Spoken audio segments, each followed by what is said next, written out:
Hello everyone, it's me again, Burntam, DIY TV. Panibagong araw, panibagong vlog na naman tayo mga ka-DIY. Dito na naman ulit tayo sa KRY 200cc natin. At shoutout na natin si Analos Vlog. Ayan, so meron tayo unbox ng parcel from Lazada. Magpapalit ko tayo dito ka-DIY, magpapalit tayo ng LED type na bulb, headlight bulb. Ayan. Hindi masyadong mahina itong KRY natin eh. So ayan, ito yung tinatawag nilang MDL killer. Alam niyo ba yung MDL, yung mini driving light? Ito daw yung tatalo sa MDL, kaya tinry natin. Ang tatak nito ay Moon Rising, Firefly. Ayan. So ayan o, pwede sa easy, DC. LED Motolight,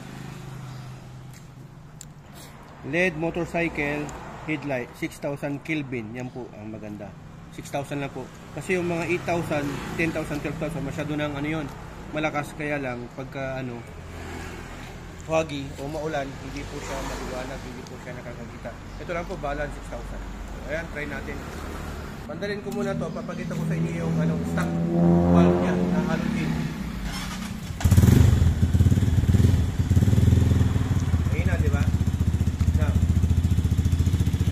yan, pakita mo dyan. Yan yung low niya, yan yung high niya. Ayun na, tara, palitan na natin. Papalitan nyo ito mga ka-DIY, may dalawang tornicles lang dito, yung bolt dito. Tinanggalan natin, magkabilaan.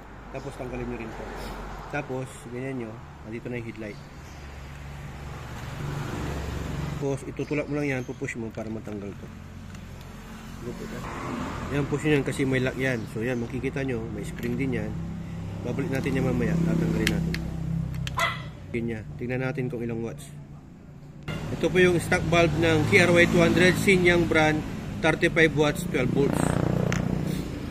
Natin itong MDL killer. Yan yung isura niya. Projector type na po ito mga ka-DIY at may high and low na siya. Tapos meron na rin po siyang park light. Ito ang kagandahan niya, may park light na siya. Ayan, tanggalin natin. Lagay natin. Pinag-compare po natin, mas mahaba itong bago. Yung Firefly brand.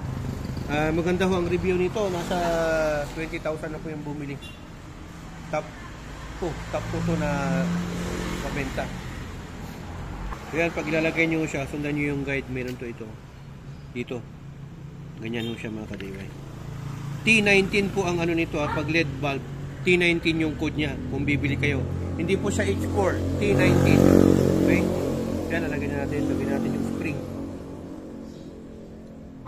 Yan, okay na, try natin mga ka-DIY. Tapan muna natin yan, fix na natin to mga ka-DIY. Magkabilaan mo to na alin bolt. Yan, try natin pandalin. Yan yung low niya mga ka-DIY. Low pa lang yan. Low, tapos yan yung high niya. Magkabilagtad pala to. So, ayan po yung niya mga ka-DIY, low. Yung low po niya, white. Yung high niya, yellow. Yan o. Taas o. Liwanag. Patay mo yung ilaw. Madilim na ho.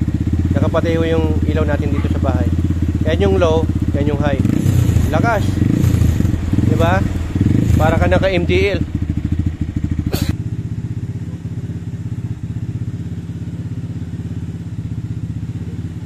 Explain po natin to mga ka-DIY. Yan. Yan o, nakalagay ho dyan mga ka-DIY na Ultimate White Light 6,000 Kelvin. Tapos energy savings 9 plus 9 watt. Tapos meron po siyang brightness upgrade na 300% at longer life na 3,000 hours. Yan po yan. Yan yung longer life po yan. Tatagal po siya ng 30,000. Tapos itong watt niya ay 9 watt plus 9 watt. Working hour voltage 6 to 30 volt. Flux yan o, 100 lumens. Lifespan 30,000 hours. So matagal-tagal mo siya magagamit. Color temperature 5,500 kelvins, color rin din. Yan. So yan po yung mga nakalagay. Hindi ko naman masyadong babasahin mga ka-DIY ha. So ito po yun. Nandito po tayo sa 5,500, almost 6,000 kelvins. May halong bluish na white at dilaw. Yan po yun. Okay? Hindi naman natutunan naman kayo sa vlog content natin sa ngayon. At kung nagustuhan mo itong video, paki-like at follow mo yung Facebook page natin. Subscribe mo na yung YouTube channel natin. Siyempre, yan dito sa HPT, natuto ka na, nakatipid ka pa. Dahil sa HPT, Cheering is Carry. ring. Ayan, ingat lang po. Dahil dalawa lang po mini ng DIY. Do it yourself at destroy it yourself. So, ayan. To God be the glory and burn thumbs sa inyo.